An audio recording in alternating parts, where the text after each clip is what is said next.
Shalom, pessoal! Nesse último áudio, nós vamos conversar sobre o significado de governo.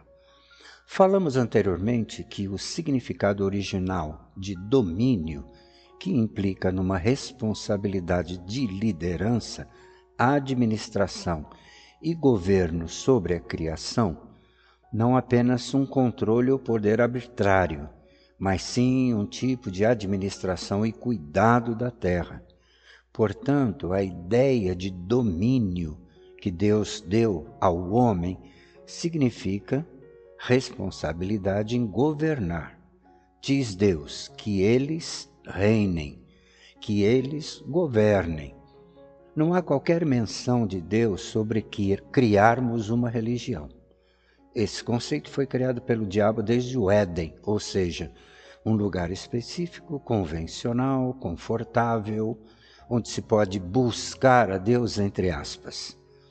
Mas Deus diz que eles tenham autoridade e saibam governar o território que é a terra. Esta é uma palavra poderosa, que eles tenham reino. A primeira coisa que Deus deu ao homem foi, então, reino. Deus disse para termos domínio sobre a terra. Tenha reino sobre a terra, ou seja, Deus disse que daria ao homem o total controle sobre a terra, segundo sua semelhança e sua maneira de reinar. Aliás, foram palavras de Jesus na oração, não é? Assim na terra como no céu, ou seja, da mesma forma, igual, mesmo modelo e o mesmo desenho do governo de Deus nos céus. Eu vou aprofundar um pouco mais. Veja, o que acontece aqui na terra é culpa nossa.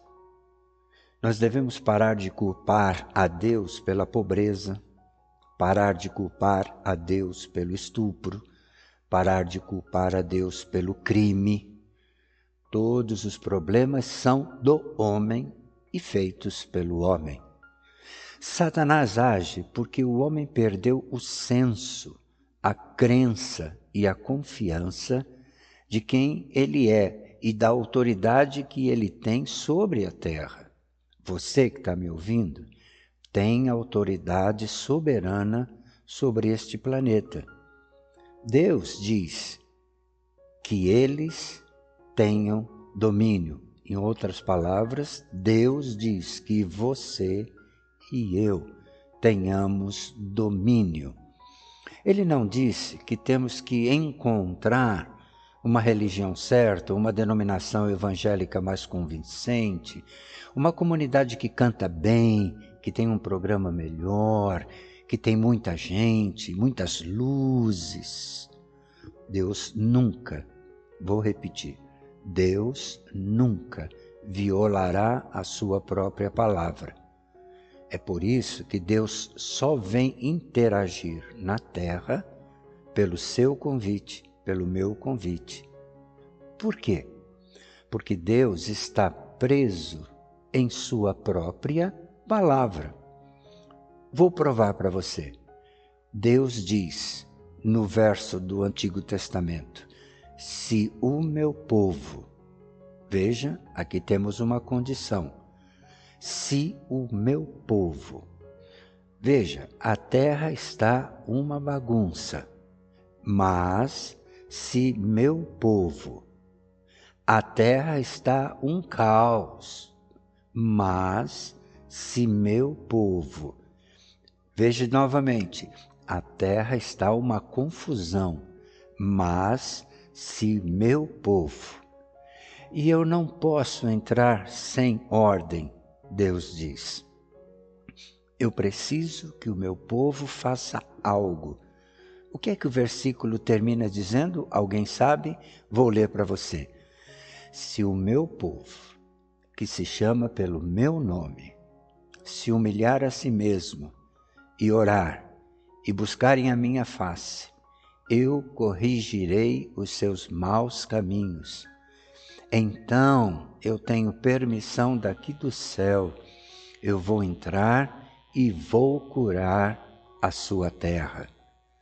Deus disse: onde quer que 2 ou 3 de vocês estiverem concordando sobre qualquer coisa, então será feito pelo meu Pai que está nos céus. Ele disse: o que quer que vocês amarrarem, será amarrado por ele. O que quer que vocês soltem, será solto por ele. Deus está dizendo: vocês me deixam entrar? Vocês se lembram de Apocalipse 3, a assembleia em Laodiceia, quando Jesus diz: eis que eu estou à porta e bato. Se alguém ouvir a minha voz e fazer o quê? E abrir a porta, eu entrarei. Veja, Jesus não está arrombando a porta, chutando a porta, quebrando a maçaneta de entrada da porta. Ele disse: se alguém ouvir a minha voz e abrir a porta, o que acontece? Eu entrarei. Agora é hora de nós darmos permissão a Deus e dizer a Ele: sim, Deus, venha, entre, entre, entre. Vamos, diga a Ele para entrar em São Paulo, Belo Horizonte, Rio de Janeiro. Amarrar significa prender, impedir que algo aconteça. Nós podemos fazer esta oração. A oração é um ato de permissão para que Deus interfira na terra. A oração não é pedir. A oração é um ato de permissão para que Deus interfira na terra. Por isso que a Bíblia diz que nós não sabemos orar como convém. Diga então ao Senhor Deus, Pai e Rei: eu te dou autoridade, a mesma autoridade que o Senhor me deu para vir à minha comunidade, entrar na minha vizinhança e junto comigo parar toda a droga, todo o tráfico, restaurar meus vizinhos, minha família, meus amigos, tudo isso em nome de Jesus, do Rei, do Messias Jesus. Entre. Veja, você não deve ficar orando por comida. Você não ora por intervenção sua própria força. Você ora pela intervenção de Deus. Você não deve nunca orar por roupas. É um insulto para Deus. Você ora por sua intervenção. Você não deve nem pensar em propriedade. É um insulto ao Rei. Porque se você se preocupa com o que vai comer, com o que vai beber, com o que vai se vestir, onde vai morar, que tipo de confiança é essa que você tem para com o Rei original? Jesus diz: pare, não ore dessa forma. Apenas os ímpios se preocupam com essas coisas. Nenhum pensamento sobre estas coisas vocês devem ter, diz Jesus. Agora sim, isso ficou um pouco difícil para a gente ouvir, não é verdade? Porque eu acho que Jesus deve ter destruído a nossa lista de oração. A nossa lista de oração é muito fraca, sem sentido e incoerente. Jesus diz: buscai, em primeiro lugar, o seu reino e a sua justiça. Buscai primeiro o governo, a soberania, o poder real, o governo soberano, o reino do céu e da terra, através da nossa autoridade que Ele mesmo nos deu. Mas o que é um reino? Porque vocês sabem o que é uma democracia. Vocês não sabem o que é um reino. A Bíblia não é um livro democrático, é um livro real. Cristo não é um presidente, ele é um rei. Ele também não é um primeiro-ministro, ele é rei. Então, o que é um reino? Um reino, isso é muito importante que você saiba e possa aprender para definir, junto com outras pessoas, com sua família, com sua casa. Ensine isso. Um reino é a influência governadora de um rei sobre o seu território, impactado pela sua vontade, seu propósito e sua intenção, produzindo uma comunidade de cidadãos que expressam a cultura e que refletem a natureza e o estilo de vida do rei. Isto é um reino. Um reino não é uma religião. É a influência governadora de um rei sobre seu território. Note a palavra território. Deus possui um território e ele impacta aquele território com a sua pessoa e a sua vontade. Novamente lembra a oração de Jesus? Assim na terra como no céu. Nenhum presidente ou primeiro-ministro pode impor a sua vontade ao país, mas os reis podem. Você não pode viver num reino e introduzir a sua própria vontade. Você tem uma vontade a cumprir, a vontade do rei. O rei te entrega a sua vontade para você cumprir essa vontade, a sua vontade, a vontade do rei. É por isso que Jesus ficava dizendo: Pai, se tu quiseres, eu posso te curar. Em nome do meu Pai. Quando ele se encontrava com alguém que tinha uma deficiência, ele sempre perguntava: o que é que tu queres? O que é que você quer? E eles diziam: eu quero ser curado. Então, agora eu posso te curar, mas você tem que querer para mim, para que eu queira curar você. Jesus nem o Pai invadem as nossas vidas. Nós não podemos ter a nossa vontade fora da vontade de Deus. Vou repetir. Nós não podemos ter a nossa vontade fora da vontade de Deus. Por isso que as palavras submissão e obediência só existem num reino. Democracias modernas, não. Você não obedece ao presidente. Você não se submete a um presidente ou a um primeiro-ministro, mas você se submete e obedece ao rei. Se submeter a um rei, por quê? Porque num reino, a vontade do rei é soberana e suprema. Seja feita a sua vontade.